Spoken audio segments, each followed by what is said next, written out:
मेरे दोस्तों, एक नई कहानी के साथ आपके सामने मैं फिर से हाजिर हूँ। कहानी का टाइटल है एक अधूरी चिट्ठी। तो चलिए कहानी को शुरू करते हैं। गांव के छोटे से एक कोने में स्थित रामू काका का घर अपनी सादगी में अनूठा था। रामू काका लगभग 70 साल के थे, पर उनकी आंखों में आज भी कुछ अधूरी ख्वाहिशें और इंतज़ार की छाया नज़र आती थी। गांव के लोग अक्सर उनसे कहते, काका अब तो बस आराम करो, कौन तुम्हारे लिए आने वाला है। लेकिन रामू काका हर सुबह उसी इंतज़ार में जागते कि शायद आज उनकी बेटी राधा शहर से लौटेगी। राधा उनकी एक इकलौती बेटी, जिसे उन्होंने बड़े लाड प्यार से पाला था। रामू काका की पत्नी कमला के निधन के बाद राधा ही उनके जीवन का सहारा बन गई थी। राधा पढ़ाई में होशियार थी और रामू काका चाहते थे कि वो पढ़ लिख कर बड़ी आदमी बने। यही सोचकर उन्होंने उसे शहर के कॉलेज में पढ़ने भेजा। शहर जाने के बाद राधा का खत कभी कभी आता था। हर खत में वो लिखती, बाबा यहाँ सब अच्छा है, पढ़ाई में व्यस्त हूँ, जल्द ही गांव आऊँगी। रामू काका हर खत को संभाल कर रखते, मानो वो चींटियाँ उनके दिल के करीब राधा की मौजूदगी की गवाही देती थी। समय बीतता गया, चिट्ठी कम होती गई और फिर अचानक बंद हो गई। रामू काका को चिंता होने लगी।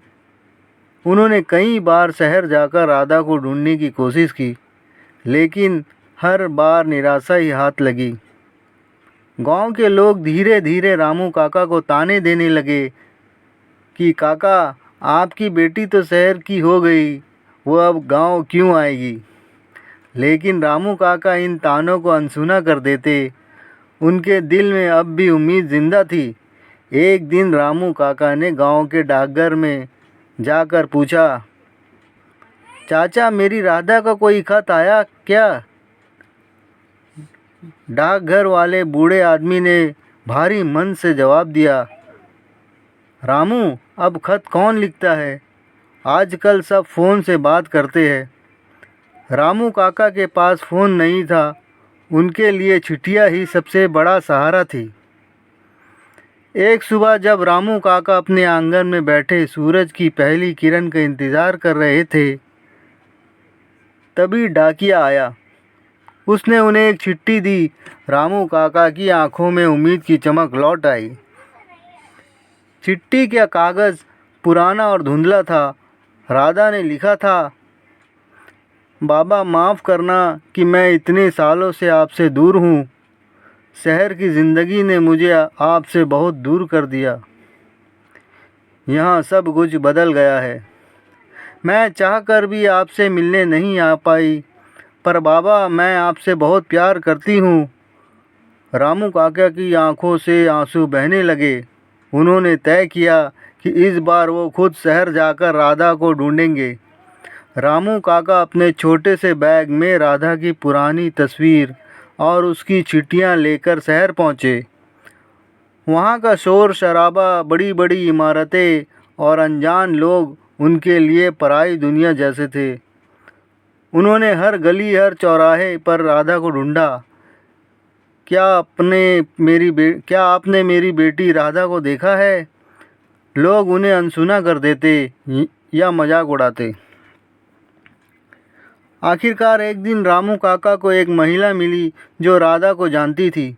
उसने बताया, राधा का कुछ साल पहले एक्सीडेंट हो गया था, वो अब इस दुनिया में नहीं है। रामू काका के पैर कांपने लगे। उन्होंने उस महिला से पूछा, तो ये चिट्ठी किसने भेजी। महिला ने कहा, राधा आपके पास आने के लिए बेचैन थी। उसकी मौत से पहले उसने ये चिट्ठी मुझे दी और कहा, कभी वक्त मिले तो इसे मेरे बाबा तक पहुंचा देना। रामू काका गांव लौट आए।